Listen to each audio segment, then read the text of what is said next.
So ayan guys, good morning. At ayan, nandito tayo ngayon sa may Zaragoza Street. Magko-cover tayo ngayon ng inauguration ng school na pinatayo dito ni Yorme Citizen Isko. At ayan, syempre napaka-successful nitong pinatayo ni Yorme na school dahil makikita na natin yung ganda nito.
So yun guys, at ito yung pinaka waiting area ng mga estudyante dito.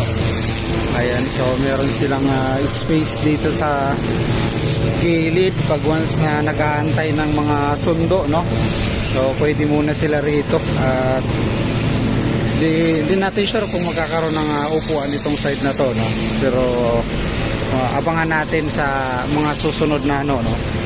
Pagbubukas ng klase or wala nang upuan, ganito lang siya, mas ayan, ganyan lang para kasi waiting area so baka posibleng magkaroon ng upuan, pero hindi ko sure guys kung magkakaroon ng upuan magaling. So sa ngayon dahil inauguration na kaya ito pina-flashing na nga po dito, no?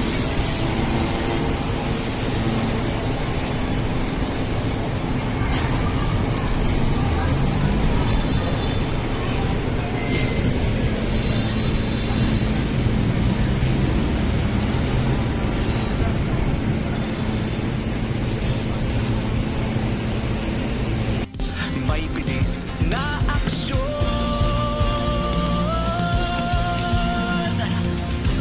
sulong laban, huwag uurong.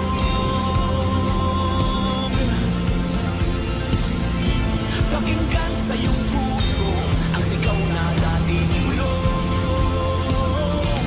Posible, sulong isko, huwag susuko.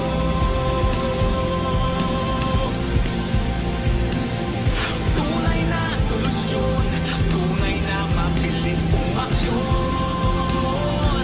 Posible.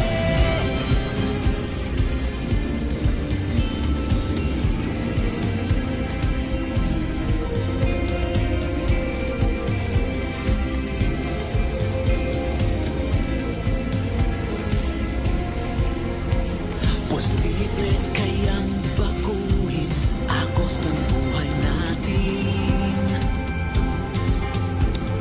Mahirap ang mangarap, pero wag kang kukurap. Posible pang totohanin mga I hope hindi nasayang yung sakripisyo ninyo ng 2 taon para makasama ang inyong mga estudyante via online o via 16 rooms. No?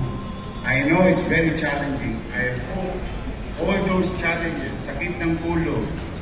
Alam niyo naman kami mga bata, medyo late mako kami, misa-misa. But those are the days sa buong mundo. Sa pagkakataon na yun, dinais ko naman. Yung mga anak ko, mapalad na yun. Sila nag-aral na sa pribadong eskwelahan.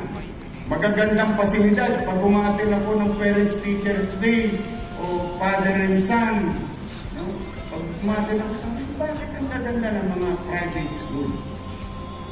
Wherein we as government have more resources